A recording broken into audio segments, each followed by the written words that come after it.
350 రోజుల పాలనలో కాంగ్రెస్ ఒక్క హామీని కూడా నెరవేర్చలేదని ఖమ్మం పర్యటనలో విమర్శించారు మాజీ మంత్రి హరీష్ రావు. ఆయన వ్యాఖ్యలకి కౌంటర్ ఇచ్చారు ఎంపీ రేణుకా చౌదరి. అంటే ఒక్క గ్యారెంటీ అమలు కాలే, మాటలు మాత్రం కోటలు దాటుతున్నాయి.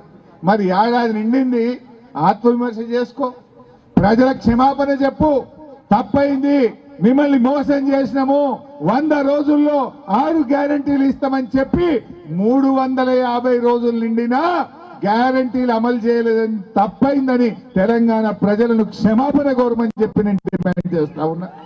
ఇగురం లేనోడు వ్యవసాయం చేస్తానట, వడ్లు వాగుల కొట్టుకపోయినాయట, గడ్డి గాళ్ళ కొట్టుకపోయిందట. ఈ కాంగ్రెస్ వాళ్ళ పాలన గట్లున్నది, ఈ రేవంత్ రెడ్డి పాలన గట్లున్నది, అంతా మోసం.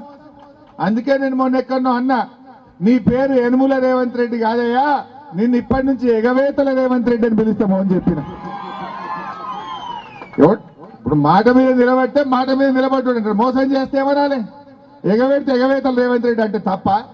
ఈ మాట అంటే కేసు పెట్టారట, పెట్టుకో, 100 కేసులు పెట్టుకో, నేను అంటేనే ఉంటాను నిన్ను అని చెప్పిన. పాపం ఓడిపోయి ఏం చెయ్యాలో తెలియక అహంకారంతో రాజ్యమేలి ఎల్లకాలం మేమే ఉంటామని మీసాలు తిప్పిన వాళ్ళందరూ ఇవాళ నువ్వు రోడ్డు మీద నడిస్తే నిన్ను గుర్తుపట్టే దిక్కు కూడా ఎవరికీ లేదు. కాబట్టి ఊరుకోండి. రాష్ట్ర ప్రభుత్వం ఎన్నో విధాలుగా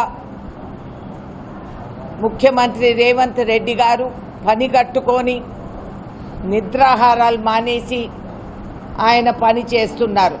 ఏ పని చేసినా శుభం పలకరా అంటే వీళ్ళు అది అసామెతుండే.